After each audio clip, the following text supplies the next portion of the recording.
그 지역의 목자들이 밤에 밖에서 자기 양떼를 지키더니 주의 사자가 곁에 서고 주의 영광이 그들을 두루 비추매 크게 무서워하는지라. 천사가 이르되 무서워하지 말라. 보라, 내가 온 백성에게 미칠 큰 기쁨의 좋은 소식을 너희에게 전하노라. 오늘 다윗의 동네에 너희를 위하여 구주가 나셨으니 곧 그리스도 주시니라. 너희가 가서 강보에 쌓여 구유에 누워 있는 아기를 보리니 이것이 너희에게 표적이니라 하더니 호련히 수많은 천군이 그 천사와 함께 하나님을 찬송하여 이르되 지극히 높은 곳에서는 하나님께 영광이요 땅에서는 하나님이 기뻐하신 사람들 중에 평화로다 하니라. 아멘. 이제 다음 주 월요일이 예수님이 이 땅에 오신 성탄절입니다. 거리에는 이제 또 구세군의 자선 남비 종소리가 들리고 또 시내 곳곳에는 아름다운 성탄 트리가 장식이 되어서 밤이면 또 화려하고 또 아름다운 모습을 우리는 이제 보게 됩니다. 여러분은 한 30년 내지 40년 전에 그런 시골 교회 모습을 기억하십니까? 먹고 살기 어렵던 시절 성탄절날 이렇게 교회에 가면 빵을 준다더라. 또 이제 공책이나 연필을 준다더라. 친구가 이제 그렇게 얘기하길래 이제 따라가서 조직에 몸을 담은 분들도 혹 계실 것입니다. 그때는 정말로 어렵게 살았지만 이웃 간에 서로 소통이 되는 그런 삶이었습니다. 그래서 성탄절날 새벽에도 이제 새벽송을 돌면 성도들의 가정은 물론이고 교회에 아직 나오지 않는 그런 분들까지도 사탕이나 과자를 준비했다가 집집마다 찬송을 부르고 또 그 집을 이렇게 축복하면 또 이제 담내하는 그런 이웃 간에 정이 있는 그런 아름다운 삶이었습니다. 그렇지만 요즘 세태는 이제 아파트 문화가 되고 서로 이렇게 소통이 잘 안 되는 그런 폐쇄적인 사회를 우리는 살아가고 있습니다. 그렇지만 우리는 그 환경 탓만 하지 말고 우리가 마음을 열고 또 이웃에게 다가가는 그런 여러분들이 됐으면 좋겠습니다. 오늘 본문을 보면 크게 이렇게 이제 두 부분으로 나눌 수가 있습니다. 좋은 소식과 또 그 좋은 소식에 반응하는 것입니다. 이것은 하늘과 땅이라는 공간에서 이렇게 이루어지는 일입니다. 하늘로부터 땅으로 내려오신 예수님의 탄생 소식, 또 그리고 하늘로부터 땅으로 이어지는 반응으로 이렇게 볼 수가 있습니다. 특별히 반응은 하늘에서 천사로부터 시작되어서 땅으로는 목자들에게 또 그리고 목자들로부터 그 소식을 전해들은 많은 사람들에게까지 이어지는 것입니다. 여기서 목자들은 하늘의 반응과 땅의 반응을 이어주는 중요한 이런 가교 역할을 하는 것입니다. 그럼 먼저 좋은 소식에 대해서 살펴보면 천사가 하늘로부터 땅으로 내려와서 큰 기쁨의 좋은 소식을 전합니다. 천사가 목자들에게 나타나서 예수님의 나심을 전하는 것입니다. 천사를 본 사람은 무서워합니다. 그러면 천사는 무서워하지 말라는 메시지와 함께 표적을 이렇게 전해줍니다. 메시지를 받는 사람이 한 명이 아니라 여러 명이라는 것입니다. 그럼 이제 그 사건의 현장으로 한번 들어가 보도록 하겠습니다. 8절과 9절입니다. 제가 읽겠습니다. 그 지역의 목자들이 밤에 밖에서 자기 양떼를 지키더니 주의 사자가 곁에 서고 주의 영광이 그들을 두루 비추매 크게 무서워하는지라. 아멘. 목자들은 밤중에 베들레헴 어느 들에서 자기의 양떼를 돌보고 있었습니다. 하늘의 수많은 별들이 반짝이는 캄캄한 밤, 우리 교회는 이제 새벽 기도를 하거나 밤에 금요칠화 때 보면 이렇게 불을 끄면 저 앞에 수많은 수천 개의 별들이 이렇게 있는 것을 상상하면 이 장면을 잘 이렇게 상상할 수가 있습니다. 밤하늘에 수많은 별들이 있는데 별들만 반짝이는 캄캄한 밤에 모두가 잠들어 있는 그런 고요한 밤에 목자들은 자기의 양을 보호하기 위해서 잠을 쫓으면서 양떼를 지킵니다. 그런데 그때 천사가 그들 곁에 나타났습니다. 그리고 그 모든 어두움을 몰아내는 놀라운 빛이, 하나님의 영광이 목자들 주위를 이렇게 환하게 비춥니다. 한번 여러분 생각해 보십시오. 캄캄한 밤에 갑자기 주위가 환해졌다고 한번 생각을 해보면, 칠흑같이 어두운 밤에 목자들은 지금까지 한 번도 경험한 적이 없는 그런 밝은 빛을 보게 됩니다. 그 눈부신 빛이 목자들을 이렇게 감싸고 있습니다. 그래서 목자들은 무서워서 아주 많이 두려워하는 마음이 생깁니다. 사람들은 이처럼 천사가 나타나거나 초자연적인 일을 만나게 되면 두려워하기 마련입니다. 이럴 때 천사가 꼭 하는 말이 있습니다. 무서워하지 말라. 10절입니다. 10절에 이제 천사가 이르되 무서워하지 말라. 보라, 내가 온 백성에게 미칠 큰 기쁨의 좋은 소식을 너에게 전하노라. 아멘. 이게 좋은 소식을 너에게 전하러 왔다는 것이에요. 천사는 자신과 목자들 사이에 장애물이 되는 그런 두려움을 이렇게 제거하고, 또 자신이 전해야 하는 메시지를 분명히 그 목자들에게 전합니다. 천사가 전하는 메시지는 두 가지로 이렇게 표현될 수 있습니다. 첫째, 이 메시지는 좋은 소식인 굿뉴스인 것입니다. 그들을 이렇게 목자들을 벌하기 위한 그런 심판의 소식이 아니라 그들에게 복을 주기 위한 그런 복된 소식이라는 것이죠. 그리고 둘째로는 이 메시지는 큰 기쁨의 소식입니다. 모든 사람에게 임하게 될 놀랍고 커다란 기쁨을 전하는 소식인 것입니다. 이 소식을 들은 사람은 커다란 기쁨으로 반응을 하게 될 것입니다. 우리에게 기쁨이 되는 소식들은 우리가 삶을 살아가다 보면 많이 있습니다. 소소하게 우리에게 즐거움을 주는 여러 종류의 소식들이 있습니다. 그런데 그 대부분은 우리에게 주는 그런 소식들은 일시적인 것일 수밖에 없는 것입니다. 그리고 작은 것입니다. 그러나 지금 천사가 말하는 소식은 우리의 일상적인 그런 소소한 좋은 소식과는 비교가 될 수 없는 커다란 기쁨을 말하는 것입니다. 영원한 기쁨을 말하는 것입니다. 천사가 전하는 큰 기쁨의 좋은 소식, 그 소식은 어떤 소식입니까? 11절입니다. 오늘 다윗의 동네에 너희를 위하여 구주가 나셨으니 곧 그리스도 주시니라. 아멘. 큰 기쁨의 소식은 구주, 다시 말해 구원주가 태어났다는 것입니다. 이 소식이 기쁨이 되는 이유는 오늘 당장 이루어졌기 때문입니다. 오늘 구주가 나셨습니다. 먼 훗날에 장래에 일어날 그런 일이 아니라 현실로 오늘 일어났다는 것이에요. 모든 기다림은 그래서 끝이 났습니다. 그래서 기쁨이 되는 것이죠. 또한 이 소식이 기쁨이 되는 이유는 다윗의 동네에 이루어졌기 때문입니다. 다윗의 동네에 구주가 나셨습니다. 이 일은 하나님의 약속대로, 구약의 언약대로, 하나님의 언약대로 그대로 성취가 되었다는 거죠. 그냥 어쩌다가 우연히 이런 일이 생긴 것이 아니라 처음부터 끝까지 하나님의 계획하심 가운데 이루어진 것입니다. 이 일을 통해서 우리는 하나님의 신실하심을 알 수가 있습니다. 그래서 기쁨이 되는 것이죠. 하나님께서 수백 년 전에 이렇게 약속하신 그 언약의 말씀이 다윗의 동네에 구주가 나신다. 그 말씀이 그대로 이루어진 신실하신 하나님을 다시 한번 우리가 알게 된다는 거죠. 그리고 이 소식이 기쁨이 되는 이유는 너희를 위하여 이루어졌기 때문입니다. 우리를 위해서, 너희를 위하여 이루어졌기 때문에.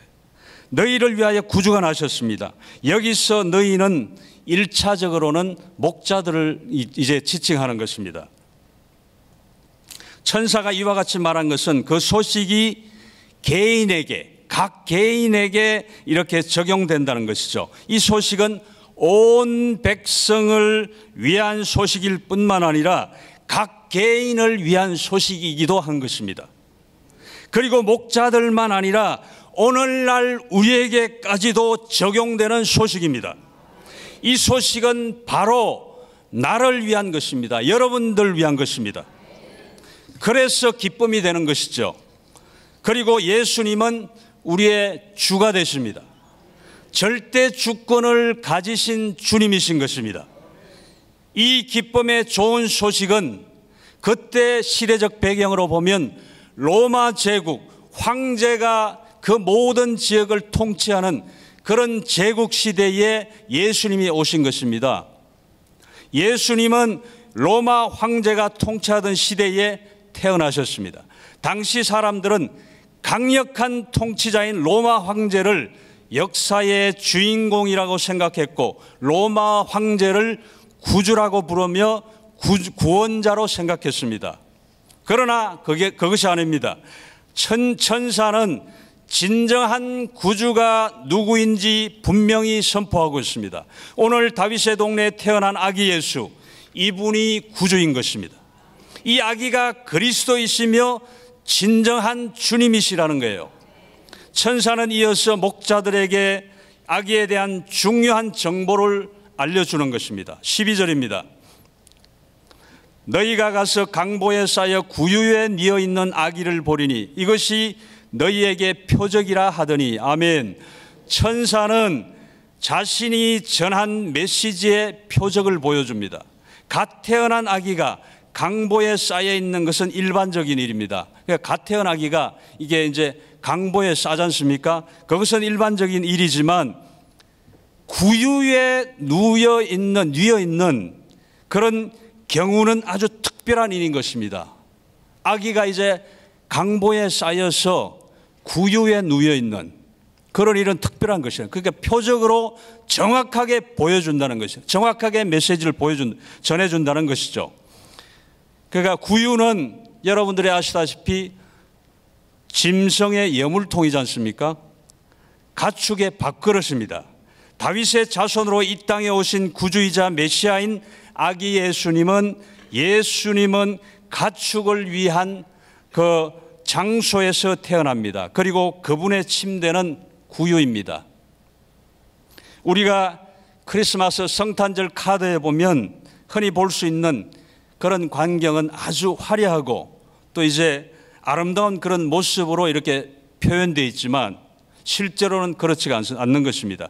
뭔가 이제 우리가 성탄절 카드를 보면 아주 따뜻하고 낭만적인 그런 모습으로 그려져 있습니다. 그렇지만 실제로 예수님은 자신의 위대하심과 너무도 이렇게 대조되는 그런 초라하고 보잘것없는 모습으로 이 땅에 오셨습니다. 그리고 이제 본문 13절부터는 좋은 소식에 대한 반응이 이어지고 있습니다. 먼저 그 반응은 하늘로부터 시작되는 것입니다. 13절과 14절을 보겠습니다. 호련히 수많은 천군이 그 천사들과 함께 하나님을 찬송하여 이르되 지극히 높은 곳에서는 하나님께 영광이요 이 땅에서는 하나님이 기뻐하시는 사람들 중에 평화로다 하니라. 아멘. 천사가 목자들에게 메시지를 선포하고 나자 갑자기 그 수를 알 수 없는 수많은 천사들이 메시지를 전해준 천사와 함께 찬송을 하기 시작합니다. 누가는 천사들의 찬양을 간략하게 들려주는데 표현에서는 둘씩 이렇게 짝이 되는 것입니다. 14절에 보시면 지극히 높은 곳과 또 땅이 이렇게 짝이 되고 또 하나님과 사람들이 이렇게 짝이 됩니다. 그리고 영광과 또 하나님의 영광과 평화가 이렇게 짝이 되는 것입니다. 다 이렇게 짝이 있다는 것이죠. 천사들은 하늘에서 하나님께 영광을 돌리면서 찬송합니다. 그리고 땅에서는 사람들이 평화를 누립니다. 여기서 평화라는 말은 단순히 전쟁이 없는 상태를 말하는 것이 아닙니다. 평화라는 말은 구약에서 여러분들이 잘 아시다시피 샬롬이라는 말로 이제 표현되는데 많은 경우에 평안으로 번역됩니다. 평안, 샬롬 평안 그렇게 번역이 되는데 이것은 하나님이 베풀어 주시는 평화, 그러니까 사람이 인위적으로 만드는 전쟁이 없는 상태, 그런 것을 말하는 것이 아니고 하나님이 베풀어 주시는 평안, 그런 상태를 샬롬이라는 것이죠. 이 평안은 하나님이 기뻐하신 사람들에게 임하게 될 것입니다. 그러니까 하나님이 기뻐하시는 사람, 여러분들, 저와 여러분들이 샬롬이 될 것입니다. 샬롬으로 살고 있다고 생각하시기 바랍니다. 그럼 하나님이 기뻐하시는 사람들은 누구이겠습니까? 하나님이 기뻐하시는 사람들은 이미 마리아의 찬양에서 언급된 하나님을 두려워하는 사람들과, 또 이제 전장에서 누가복음 1장에 보면 마리아가 이렇게 찬양하는 그런 내용이 있습니다. 하나님을 두려워하는 사람들과 그 의미를 이렇게 같이 하고 있습니다. 다시 말해서 하나님을 경외하는 사람들에게 예수님을 통해서 하나님의 놀라운 평화가 임하게 될 것입니다.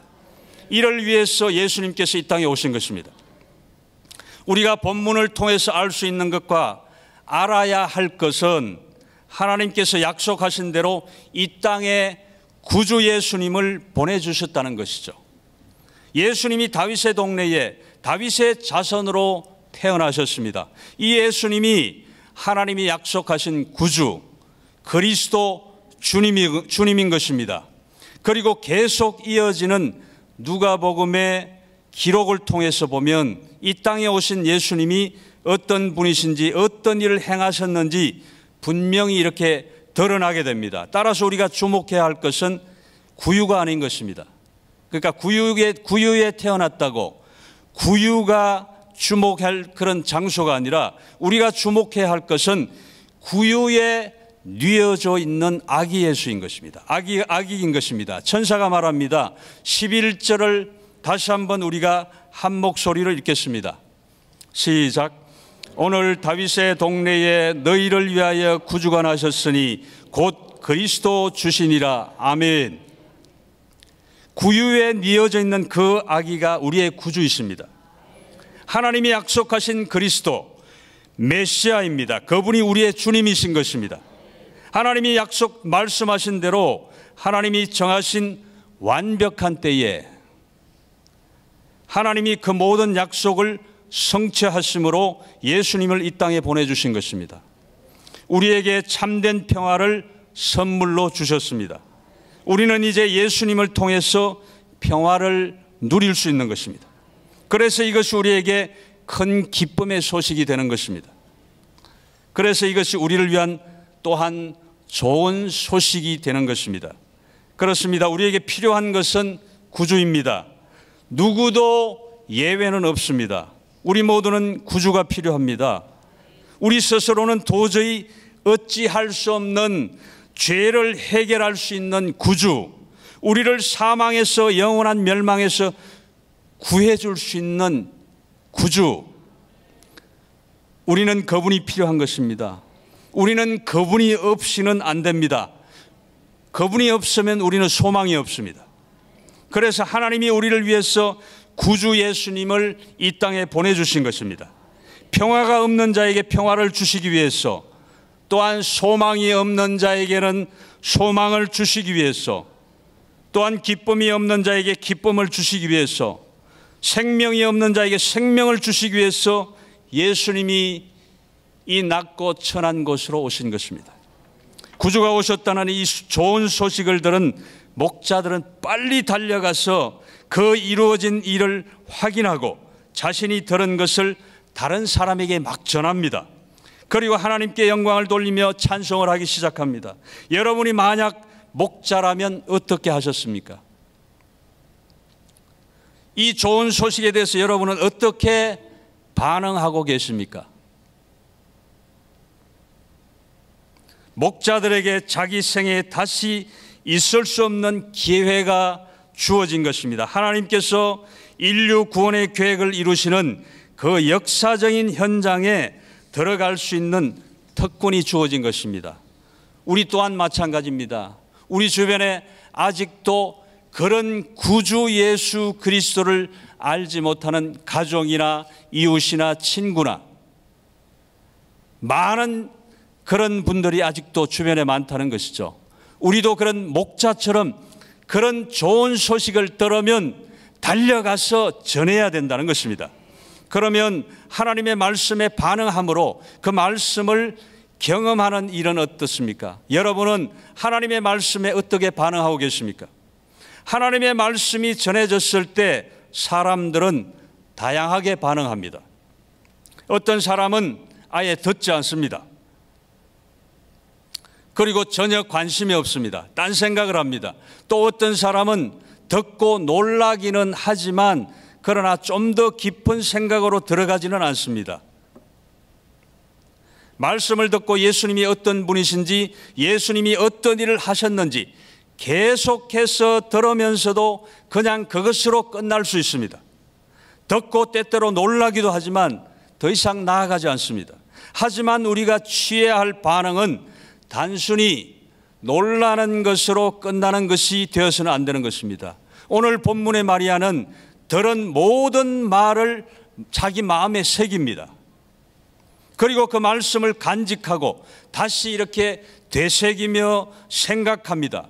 여러분이 예수님에 대한 이야기를 들었을 때, 여러분이 이 좋은 소식을 들었을 때, 여러분이 말씀을 들었을 때 그에 대한 반응이 단지 일시적인 감정으로 끝나서는 안 된다는 것입니다.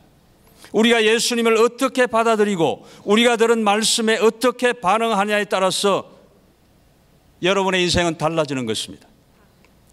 여러분은 하나님 말씀에 합당하게 반응하기를 원하십니까? 그렇다면 여러분들이 들어야 할 말씀을 피해서는 안 되는 것입니다. 우리는 그분의 말씀을 들어야만 합니다. 매일매일 우리의 삶 속에 말씀을 따라 생각하고 말씀을 따라 말하고 말씀을 따라 행동해야 합니다. 우리는 지금 벌써 수개월째 하늘비전 만나를 아침마다 이렇게 하고 있습니다. 그리고 밴드에 올려서 서로 또 이제 말씀으로 은혜를 나누고 있습니다. 그 일을 중단 없이 계속해야 되는 것입니다. 그리고 아직도 하지 않는 분들에게 주변 셀에 또한 교구에 권면해서 우리 모든 성도들이 그 좋은 일에 다 동참해야 된다는 것입니다. 여러분이 예수님에 대한 이야기를 들었을 때, 여러분이 이 좋은 소식을 들었을 때 거기에 대해서 적극적으로 반응을 해야 된다는 것이에요. 여러분은 하나님 말씀에 합당하게 반응을 하시고 또한 행동을 해야만 된다는 것입니다. 여러분에게 요구하는 것이 무엇인지 깊이 고민해 보시기 바랍니다. 내가 무엇을 해야 하는지, 내가 어떻게 해야 하는지, 그에 대해서 말씀이 무엇이라고 하는지 생각하는 여러분이 되시기를 바랍니다. 오늘 말씀을 이렇게 두 가지로 한번 생각할 수 있습니다. 우리를 위한 좋은 소식이 무엇인가? 또 그리고 그 소식에 대해서 우리가 어떻게 반응을 해야 되는가? 그런 것입니다. 한마디로 우리를 위한 좋은 소식과 또 그에 대한 우리의 반응인 것입니다. 여러분, 우리가 하나님을 알고 하나님이 우리를 위해서 어떤 일을 하셨는지를 아는 것, 이것이 얼마나 복된 일입니까? 우리 구주의 나심을 알고 이 기쁨의 좋은 소식을 들은 것이 얼마나 영광스러운 일입니까? 우리 구주의 나심을 알고 그 기쁨의 좋은 소식을 들은 것이 얼마나 영광스러운 일입니까? 예수님은 모든 사람을 위해 오셨습니다. 하지만 모든 사람이 예수님의 오심에 대해서 응답하는 것은 아닙니다. 모든 사람이 예수님의 오심을 통해서 유익을 누리는 것 또한 아닙니다. 그런데 우리는 어떻습니까? 우리가 얼마나 큰 복을 받은 자입니까? 이 사실을 기억한다면 우리가 이 좋은 소식에 대해서 어떻게 반응해야 할지를 우리는 분명히 알게 됩니다. 우리 구주 예수 그리스도, 그분은 우리와 함께 하시기 위해서 하늘 영광을 버리셨습니다. 우리를 살리기 위해 이 땅에 오셨습니다. 우리의 모든 죄를 짊어지기 위해서 인간의 몸을 입고 이 땅에 오셨습니다. 하나님이 그분께서 하나님이신데도 불구하고 그분께서 아기가 되셨습니다. 그 예수님으로 말미암아 이제 우리는 하나님과 새로운 관계가 되었습니다. 그 안에서 참된 평화를 얻었습니다. 이것이 우리를 위한 좋은 소식인 것입니다. 이제 우리가 이 좋은 소식을 들은 자로서 합당하게 반응을 해야 될 차례입니다. 목자들이 말씀을 듣고 길을 떠났던 것처럼 우리도 그와 같은 길을 가고 있는 것입니다. 그러니 우리도 이 길에서 우리가 만나는 사람들에게 우리가 들은 이 기쁨의 소식을 전해야 되는 것입니다. 우리가 들은 소식을 전하는 가장 좋은 방법은 우리가 받은 은혜를 나누면서 말씀을 신뢰함으로 선을 행하는 것, 전도하는 것입니다. 만약 여러분에게 그러한 동기가 부족하다면, 그러한 열정이 식었다면 다시 그분께로, 예수님께로 돌아가십시오. 그분의 십자가를 기억하면서 그분을 묵상하십시오. 지금 내 상태가 어떠한지를 그분 앞에 정직하게 고백하면서 우리의 어두운 눈을 밝혀달라고 간구하시기 바랍니다. 그럴 때 우리는 다시 힘을 얻어서 주님을 위해서 다시 이렇게 일어설 수가 있는 것입니다. 하나님 말씀에 순종함으로 우리의 모든 삶을 통해서 우리를 위한 좋은 소식에 합당하게 반응하는 여러분들이 되시기를 바랍니다. 복음은 기쁜 소식입니다. 신앙생활은 짐이나 올무가 아닌 것입니다. 하나님은 저와 여러분들이 예수 안에서 자유함을 누리고 행복하기를 원하는 하나님이신 것입니다.